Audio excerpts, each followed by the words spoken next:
क्या लगता है पीयूष जोशी जी, डॉक्टर पीयूष जोशी जी, कि क्या मध्य प्रदेश में भी आने वाले समय में आम आदमी पार्टी विकल्प बन पाएगी? क्योंकि जिस तरह से आज प्रदर्शन किया गया है नगर निगम पर आम आदमी पार्टी के कार्यकर्ताओं द्वारा, वो कहीं संकेत देता है कि अब मध्य प्रदेश में आम आदमी पार्टी का विस्तार होगा।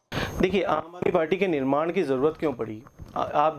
हम सब लोगों ने देखा है कि जब इंडिया अगेंस्ट करप्शन का आंदोलन चल रहा था, तब अरविंद केजरीवाल ने ये बोला था कि आप एक लोकपाल कानून बना दें। तो उन्हें बोला गया, उन्हें इनवाइट किया गया कि संसद में कानून बनते हैं, सड़क पर कानून नहीं बनते, संसद में आइए और कानून बनाइए।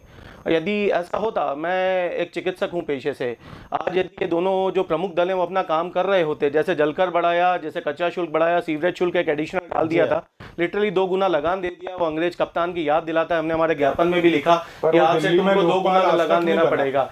दिल्ली में लोकपाल बिल पास हो गया है।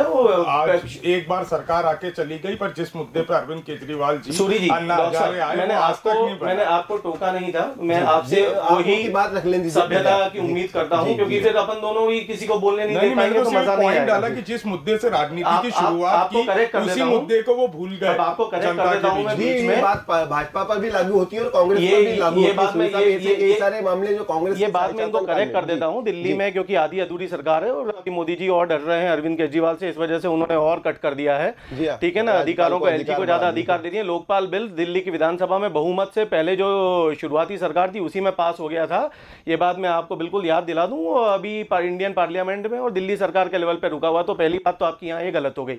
दूसरी बात रही जलकर की, जो इन्होंने नगर निगम ने जो इस एक तरीके से थोप दिया प्रशासन ने, ये क्यों नौबत आई ये जानना बहुत जरूरी है। विरोध की राजनीति सिर्फ विरोध की राजनीति नहीं होना चाहिए, सकारात्मक विरोध की राजनीति होना चाहिए और एक सॉल्यूशंस देना चाहिए, अल्टरनेटिव सॉल्यूशन। कांग्रेस पार्टी के पास में क्या अल्टरनेटिव सॉल्यूशन है इसका कि भाई जलकर क्यों बढ़ाने की जरूरत पड़ी? क्योंकि एडीबी के दबाव में जल नीति बनी है। एडीबी जो है वो बड़े कॉर्पोरेट नेशंस के दबाव में काम करता है, बड़े कॉर्पोरेट्स के दबाव में काम करता है। जितना ज्यादा चुनावी खर्चा इन्वॉल्व होगा उतना ज्यादा भ्रष्टाचार आएगा और जितना ज्यादा भ्रष्टाचार होगा उतना बोझ जनता के ऊपर पड़ने वाला है।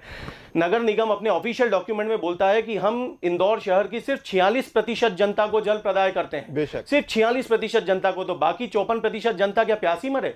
उसके लिए आपके पास में क्या अल्टरनेटिव सॉल्यूशंस हैं? हमारे पास जितने एमएलडी की पूर्ति है उसमें से हमारा 90% डिपेंडेंस नर्मदा के ऊपर है, जो 500 मीटर हमको एंटी ग्रेविटी ले जाके और वाटर सप्लाई करना पड़ता है, जिसके ऊपर 130 करोड़ रुपए का प्रतिवर्ष डेफिसिट सरकार और नगर निगम के ऊपर पड़ रहा है। क्योंकि 50 करोड़ रुपए आप बमुश्किल नर्मदा के पानी से वसूल पा रहे हैं, 130 करोड़ रुपए का एडिशनल डेफिसिट पड़ रहा है। और उसके बाद भी जनता को पानी के लिए टैंकरों पे, टैंकर माफिया के ऊपर मोहताज होना पड़ रहा है। और दिल्ली के जल बोर्ड का मॉडल मैं आपको बताता हूं, जिस दिल्ली सरकार की बात आपने करी है सूरी जी, मैं आपको बताता हूं 700 लीटर पानी जो है वो प्रतिदिन एक परिवार को मुफ्त दिया जा रहा है, 20,000 लीटर। उसके बाद भी दिल्ली सरकार देश की एकमात्र सरकार है जो फायदे का बजट पिछले 6 साल से दे रही है। तो क्या कारण है कि हमारे यहाँ पे जलकर 2 गुना 3 गुना बढ़ाए जा रहे हैं लगातार, और उसके बाद भी सरकारें घाटे में चल रही है। और दिल्ली में आपसे मुखातिब होना चाहता हूं।